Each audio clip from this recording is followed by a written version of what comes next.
그 연일 그 알림 문자가 이렇게 그 신종 코로나 바이러스에 대해서 그 이제 정부가 보내는 위기 이런 문자가 계속 오고 또 어디 가나 그 새로운 문화가 하나 또 만들어. 예전에 우리 한참 그 사스 돌았을 때처럼 어디 가든지 이렇게 그 손 씻는 그 있죠. 이렇게 눌러서 손 소독하는 거 이런 것들이 어디나 이제 공공시설마다 놓여 있는 것 같아요. 그래서 위생관리 2개 철칙, 그래서 마스크, 개인 마스크 하는 거하고 손 씻는 거. 이렇게 이제 손 씻기를 자주 하십시오. 그래서 어디나 이렇게 손 씻기를 지향하는 이런 것들을 보면서 저는 이게 성경 말씀이 계속 그 문자가 올 때마다 마치 그 성경에 있었던 한 이야기처럼 그 손 씻는 이야기가, 그러고 보면은 그 하나님의 율법은 이미 성경은 앞선 5,000년 전부터 손 씻기를 굉장히 강조하셨거든요. 그래서 손을 씻어라 이런 말씀하셨는데 하나님 참 앞서가셨구나 이런 마음을 가지면서도 그 마태복음, 마가복음, 누가복음에 있는 이야기죠. 예수님이 한 유대인의 집에 그 초대를 받아서 식사 자리에 들어가셨다가 손을 씻지 않고, 그러니까 정결례를 하지 않고 제자들과 함께 떡을 나눴습니다. 그때 그 당시에 유대의 전통을 가졌던 그 유대의 스승이 예수님의 종에게 이렇게 하죠. 왜 당신의 종들은, 당신의 제자들은 손을 씻지 않고 유대의 관례 전통을 어기고 음식을 먹습니까? 라고 하는 전통에 대한 이야기가 쭉 나오죠. 마가복음하고 누가복음은 그 이야기를 굉장히 짧게 이렇게 서술하는데 마태복음 그 이야기를 굉장히 길게 15장에서 쭉 합니다. 그래서 앞에 나왔던 이야기를 예수님이 한 15절인가 이쯤 가서 이렇게 말씀하시죠. 씻지 않은 손으로 음식을 먹는 것보다 너희들을 진정 병들게 하고 너희들 정말 삶을 빼앗는 것이 무엇인지 모르겠느냐 이런 말씀을 합니다. 우리 참 그런 것 같아요. 이 바이러스 하나 돌아와서 감기 걸리고 이제 위험하다 그랬더니 그렇게나 우리 사회가 이렇게 민감했나 예민했나 싶을 만큼 손을 씻어대고 마스크를 하고 막 이렇게 하는 것 같아요. 근데 우리의 영혼의 문제에 있어서는 예수님이 하셨던 것처럼 너희를 죽이는 것, 너희를 살게 하는 것은 그 바이러스의 문제가 아닌 영혼의 문제다라고 하신 말씀에 대해서는 우리가 왜 이렇게 무디고 더딘가라는 생각을 요즘에 이제 그 문자를 보거나 문구를 볼 때마다 계속 그 생각이 날더라고요. 그래서 마태복음 15장을 여러분도 한번 그 메시지가 오면 마태복음 15장을 펼쳐서 한번 묵상해 보십시오. 손 씻는 것보다 더 중요한 게 있는데 왜 우린 그걸 위기로 느끼지 못할까? 그것보다 생명의 중함이 더 거기에 있는데 왜 우리는 그걸 인식하지 못할까? 이런 생각을 말씀을 앞서서 제가 가지고 있는 최근에 짧은 묵상이었습니다. 이런 묵상도 이렇게 멋있게 해서 페이스북이나 이런 데 올리면 좋을 텐데 좀 이렇게 글 쓰는 게 잘 익숙하지 않아가지고 잘 안 되는 것 같아요. 오늘 창세기 24장 1절에서 9절까지의 본문은 제목을 좀 이렇게 스스로 해봤습니다. 하나님이 하시는 일과 하나님이 받으실 영광이라는 제목이었습니다.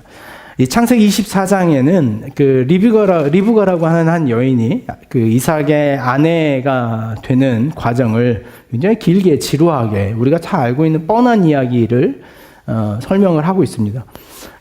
이 24장의 방점은 그런 까닭에 리브가가 누군가라고 하는 것을 등장시키려고 하는 것이 아니라 그가 어떻게 이삭의 아내가 되었는가, 누가 그것을 가능하게 했는가라고 하는 것에 방점이 있습니다. 그러니까 이삭과 리브가를 강조하는 것보다는 창세기의 이야기에는 그 일을 섭리하시는 섭리의 주체가 누군가, 누구에 의해서 이 이야기가 진행되는가라고 하는 것을 보여주는 것이 이삭과 리브가의 대표적인 이야기입니다. 의도적으로 그 섭리의 주체, 그 섭리를 따라가는 과정이 어떠한가라고 하는 것을 보여주기 위해서 선택된 인물이 있는데 그가 노종이라고 하는 인물이에요. 24장 한번 2절 말씀해 보면 아브라함이 자기 집 모든 소유를 맡은 늙은 종에게 이르되 이렇게 말합니다. 그러니까 늙은 노종이에요.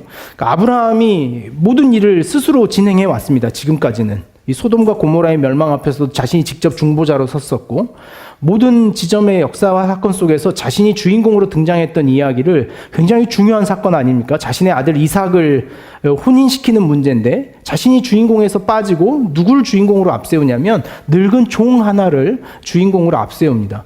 여기에서 볼 수 있는 것이 무엇이냐면 아브라함이라면 그 문제를 직면하고 믿음으로 헤쳐나갈 수 있었던 일들을 노종이라고 하는 아브라함보다 믿음이 연약한 사람, 마치 아브라함의 믿음의 초기를 가지고 있는 사람을 이 이야기의 전반에 내세워서 이 노종이 이 하나님의 섭리를 따라가는 과정을 의도적으로 우리한테 보여주기 위해서 이 노종이라고 하는 인물이 리브가를 찾아 떠나는 여정으로 시작됩니다.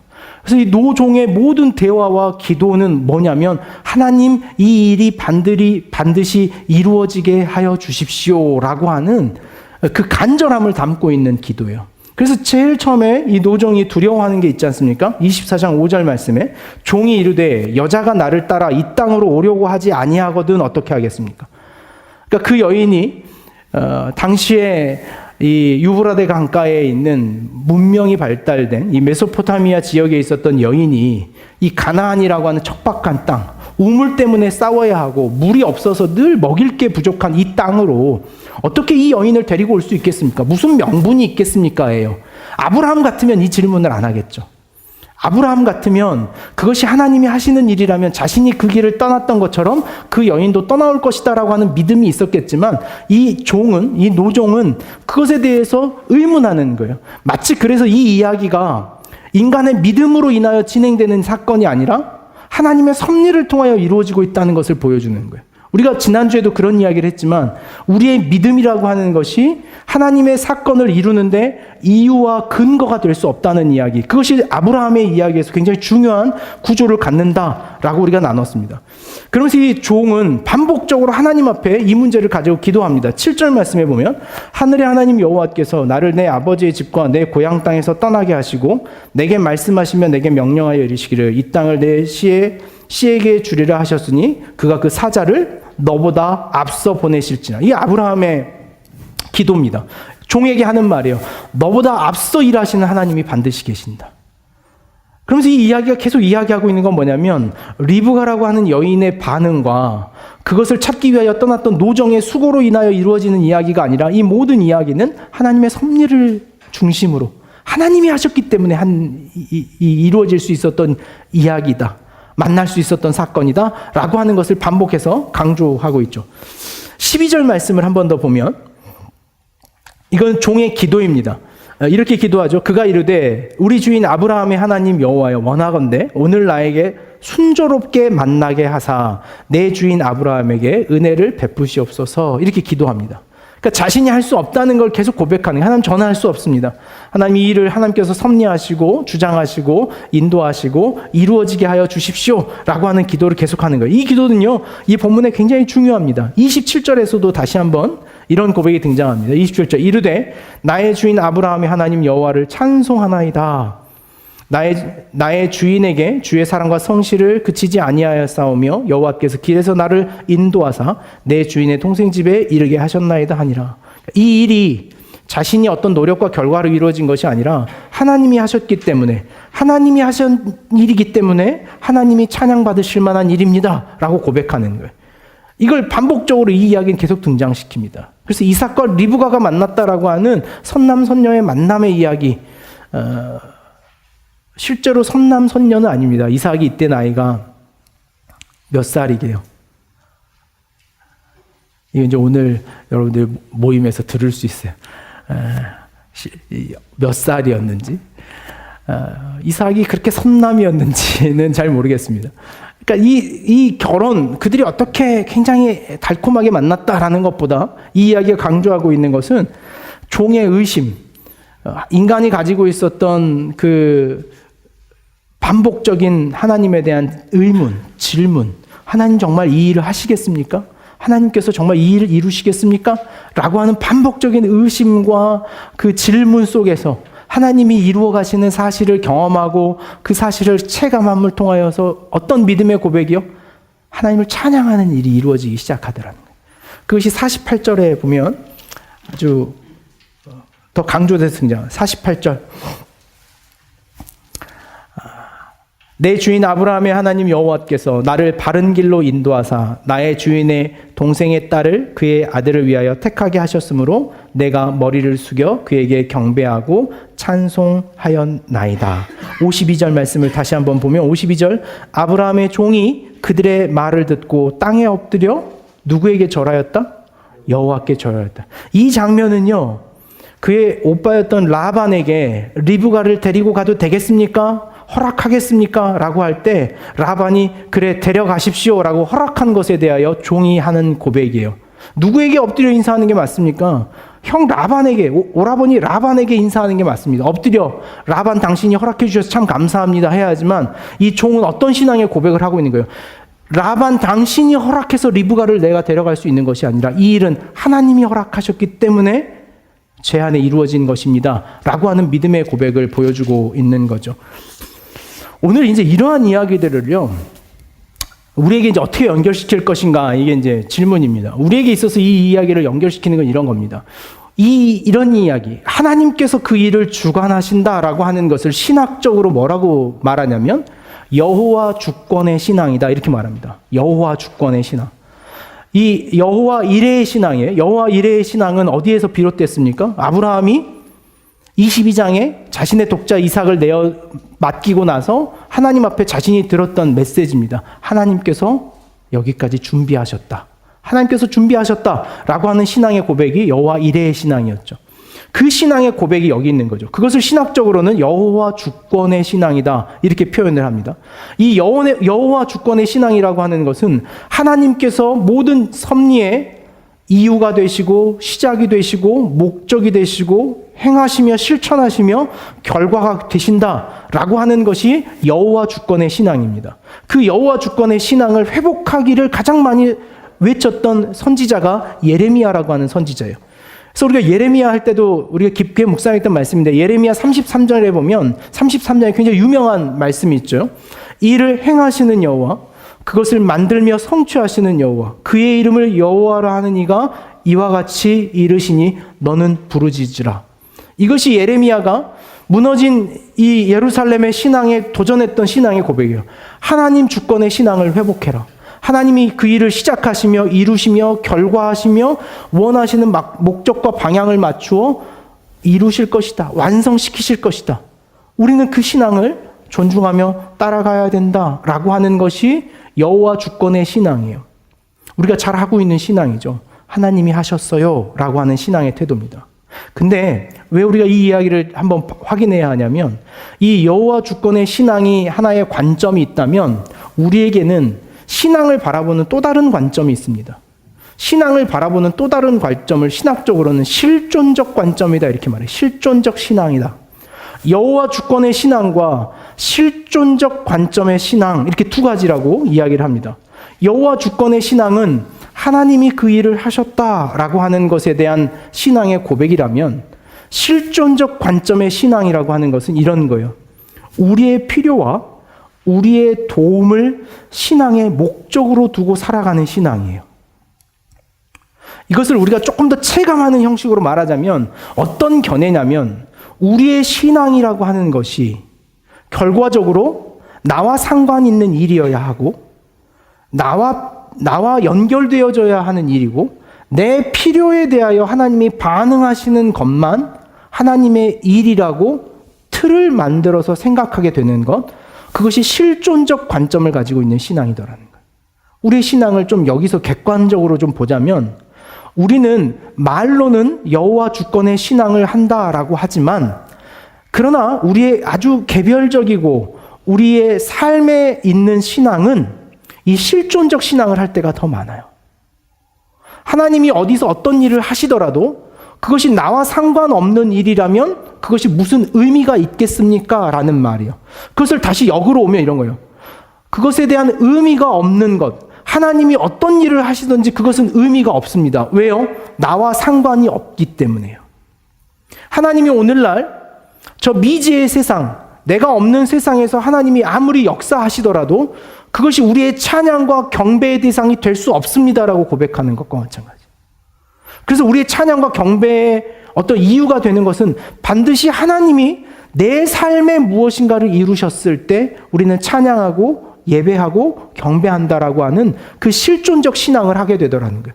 그럼 우리가 한번 돌아봐야 돼요. 뭘 돌아봐야 되냐면 내 신앙이 여호와 주권의 신앙을 입으로는 고백하지만 실제적으로는 얼마나 우리가 이 실존적 신앙을 하고 있는가. 그 실존적 신앙의 체험과 경험과 내 안에 이루어지는 것만을 목적하며 신앙하고 있는가를 우리는 봐야 되더라는 거예요. 실존을 무시하자는 것은 아닙니다. 우리가 살아있는 우리의 삶의 현장을 하나님이 그렇다 해서 무시하는 건 아니에요. 여호와 주권의 신앙이 나와 전혀 상관없는 일을 이루시겠다는 것이 아니라 여호와 주권의 신앙이라고 하는 것은 그런 거예요. 내가 목적하고 내가 바라고 있는 일보다 하나님은 반드시 더 큰 틀에서 더 큰 의미에서 우리의 삶을 반드시 온전한 길로 인도하실 것이다라고 하는 믿음이에요. 그것이 오늘 이삭과 리브가의 이야기를 누가 들어야 한 지점에서요? 가나안에 정착해서 이 이야기가 기록된 400년이 흐른 다음에 후손들이 들어야 될 이야기더라는 거예요. 우리 이제 보면 흥부와 놀부 이야기, 이런 우화와 같은 것들이 있습니다. 우린 그 결론을 다 알아요. 그럼에도 불구하고 우리는 흥부와 놀부 이야기를 반복적으로 이 사회에서 다시 듣고 다시 듣습니다. 결론을 다 알아요. 누가 욕심을 부리고 제비 다리를 부러뜨렸다가 박에서 온갖 잡귀들이 나오는지, 누구의 집에 어떻게 살았더니 어떻게 됐다는 것을 잘 알아요. 그러나 그것을 사회 속에서 그 수천 년 전에, 수백 년 전에 있었던 이야기를 다시 회자시키고 반복하는 이유는 뭡니까? 그 이야기의 흐름 속에서 오늘 자신의 삶을 돌아보게 하는 거죠. 이 이야기가 창세기 24장은요, 어떤 독자들을 가지고 있냐면 역사적으로 400년이 흐른 가나안에 정착한 아브라함의 후대 후손들이 이 이야기를 읽고 있는 거예요. 그들이 어떤 반항을 하고 어떤 저항을 하더라도 그들의 증조 할머니는 리브가예요. 그걸 바꿀 수는 없습니다. 그것을 바꿀 수 없음에도 불구하고 이 이야기를 그들이 읽어야 하는 이유는 우리의 증조 할머니가 리브가였다라고 하는 사실의 중요성이 있는 것이 아니라 그들이 그 삶의 여정을 살아올 수밖에 없고 경험할 수밖에 없었던 이유가 하나님의 섭리였고, 하나님은 그렇게 그들의 계획과 목적을 뛰어넘어 하나님의 더 큰 목적과 계획으로 그들의 삶을 이루실 텐데, 그렇게 하나님이 이루시는 삶이 내가 이루려고 하는 삶보다 훨씬 더 안전하고 유익하다는 것을 후대의 자손들한테 말할 수밖에 없는 거죠. 그러니까 성경을 읽는 이유 아닙니까? 여러분들이 성경이라고 하는 이 역사적인 지나간 이야기를 오늘날 읽고 있는 이유가 뭡니까? 오늘 우리가 성경이라고 하는 책을 읽는 이유가 뭘까요? 그것은 오늘 우리가 생각하고 있는 내 실존 중심의 신앙, 나에게 필요한 것을 구하고 내가 바라는 것을 욕망하며 하는 신앙이 아닌, 그것을 포괄적으로 더 큰 의미에서 섭리하시고 주도하시는 하나님으로 우리의 시선을 확장시키려고 하는 목적에서 성경이라고 하는 것이 우리에게 제공되고 있더라는 거예요. 오늘 이러한 신앙이 우리 한국 사회에 제가 고민하는, 어쩌면 이삭과 리브가의 이야기를 이렇게 읽는 이유는 제가 이 문제를 고민하고 있기 때문에 그래요. 어떤 고민이냐면 실존적 부흥이라고 하는 고민이 저에게 있습니다. 교회의 부흥. 교회를 부흥시켜야 저는 능력이 있는 목사가 되는 거거든요. 그 부흥은 어디에 있습니까? 부흥은 숫자에 있죠. 몇 명이 모였냐. 제가 명절에 유난히 이런 이야기를 계속 들었습니다. 교회에 대한 이야기, 어떻게 교회하고 있냐. 갔더니 이제 빨리 패턴을 바꿔야 되지 않냐라는 조언을, 제가 원해서 듣는 조언이 아니라 제가 인사드리러 갔더니 자꾸 앉으라 그래서 그런 조언을 저한테 해주시는 거예요. 제가 모교회 때, 청년 때 같이 신앙생활했던 친구들이 이번에 모처럼 저희 교회에서 6명이 모였습니다. 각자 다른 사회적 현장에서 신앙하고 있는데 한 친구가 용인에서 벌써 장로가 됐어요. 작년에. 그래서 저하고 나이가 같은데, 근데 이 친구가 합동 측에 있는 교회를 하고 있는데 그 교회 목사님의 목회를 자기는 너무 사랑하고 동경하는데 그 목사님이 가지고 있는 설교 방향이 그런 거라는, 부흥. 우리 교회는 다 잘 될 수 있다. 그러면서 나에게 반하는 성도들은 지금 당장 나가라 하시면서 매주 설교를 2시간 반씩 하신다는 거예요. 근데도 10년 새에, 그런데도 10년 새에 2명으로 시작했던 교회가 800명이 됐대요. 10년 새. 여러분도 우아하죠? 뭐가 있구나. 거기는 되는가 보구나. 전 질문이 있는 거예요. 너도 그렇게 해야 된다. 그런 저한테도 도전이 있는 거예요. 과연 나는 내 신앙을 어떻게 끌고 올 것인가라는 거예요. 그래서 제가 다시 한번 일전부터 고민했던 이 문제를 이 리브가 이야기에 좀 연결해 봤어요. 하나님의 주권의 신앙과 실존적 신앙의 이야기 중에서 무엇이 우리를 더 끌고 가는데 자극적이고 힘이 되는가? 그것은 이 실존적 신앙의 힘입니다. 태동은 여기에 있어요. 태동은. 우리가 좀 역사를 좀 알고 가자면 그렇습니다. 미국이라고 하는 새로운 교회가 형성됐던 사회적 배경이 이 실존적 신앙의 배경이 됩니다. 영국은 국교회였어요. 영국과 독일 중심으로 했던 개신교, 그러니까 신교는 이 국교회 중심으로 해서 정부가 종교세라고 하는 모든 백성들에게 헌금을 거둔 겁니다. 그래서 그것을 교회가 하고 있는 사업에 재정적 지원을 했어요. 그들의 목회에는요, 그래서 종교개혁쯤에는요, 면제부를 판매했던 설교 외에는요, 설교가 굉장히 딱딱했습니다. 그때 당시에 설교는요, 방점이 없었어요. 뭐 부흥이나 선동적 메시지가 전혀 없었습니다. 사람을 울릴 필요가 없었어요.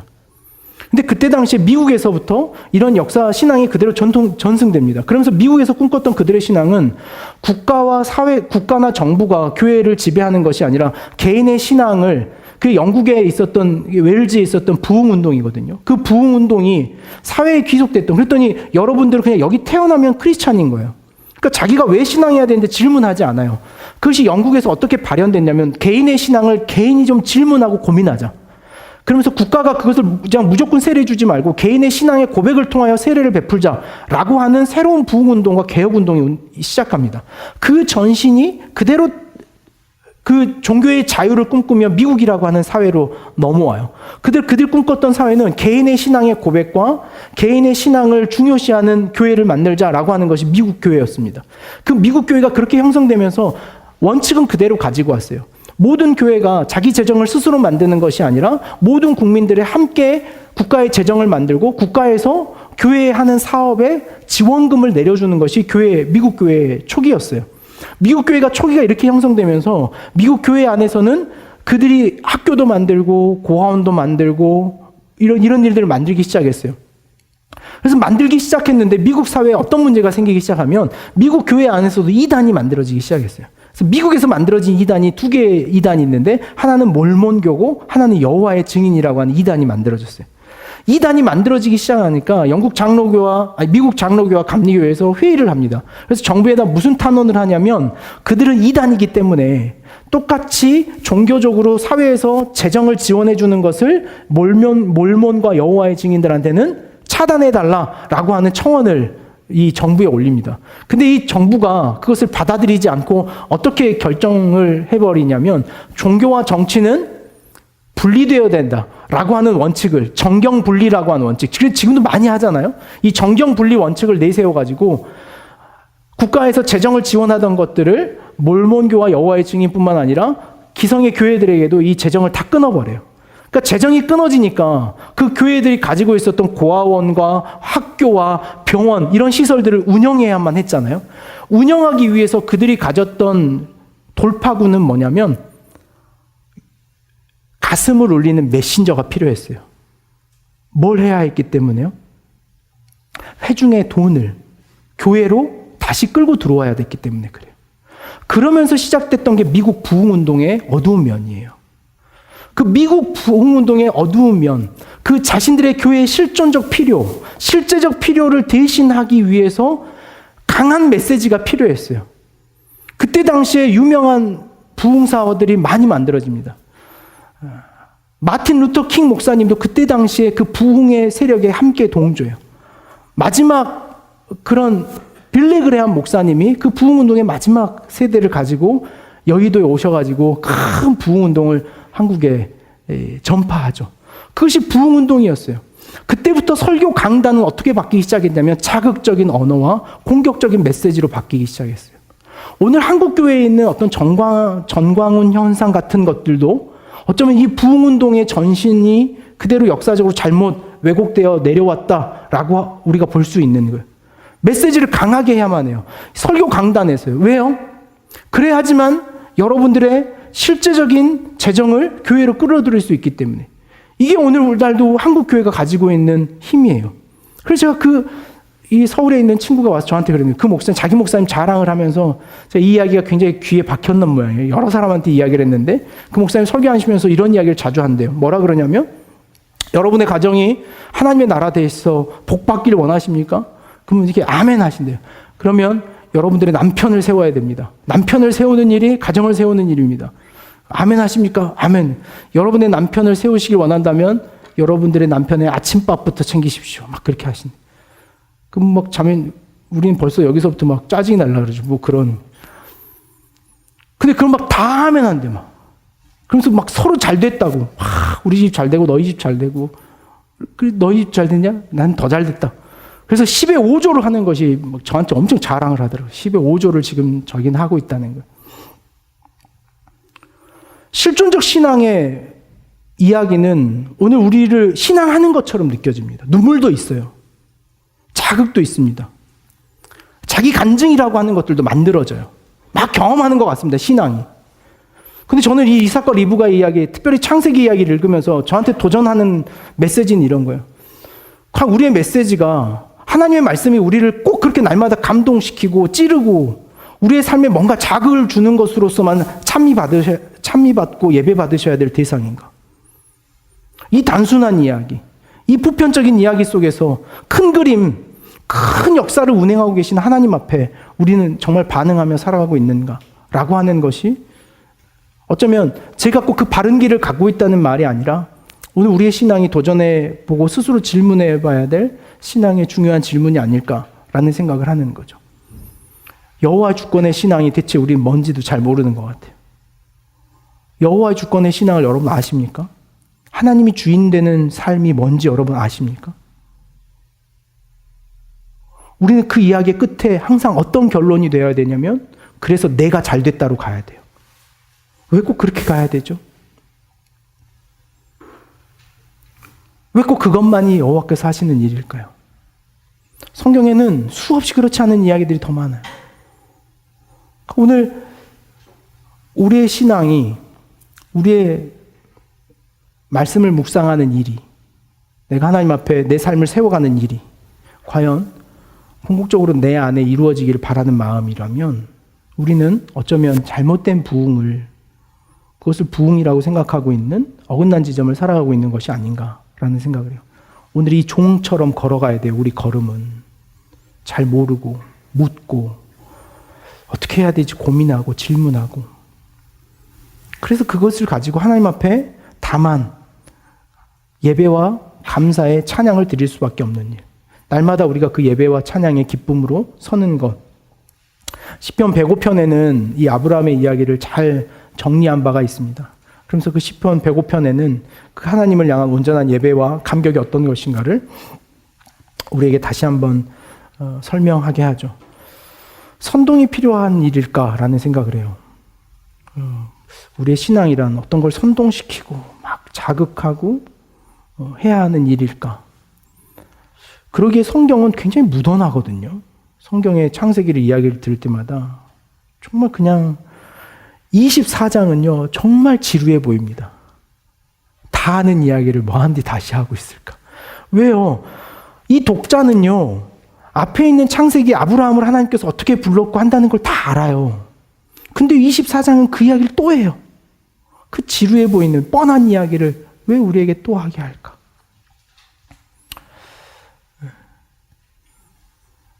너무 제 고민이었는지 모르겠지만 그런 마음에 실존적 신앙의 지점에서 좀 벗어난 정말 우리가 여호와 주권의 신앙이 무엇인가를 자신의 삶을 고민해보고 질문하는 교회가 되기를 바라는 마음이 있습니다. 그리고 여러분의 말씀 묵상에도 그런 일들이 있었으면 좋겠어요. 그래서 큐티 하시면서 적용이라고 하는 것이 반드시 내게 이루어질 사건으로 연결하지 마십시오.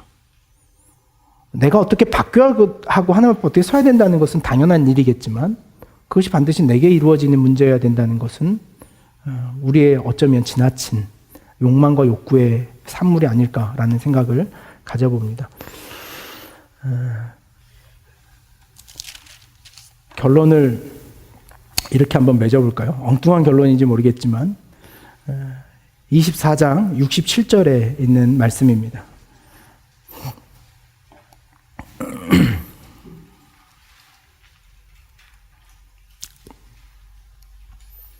67절.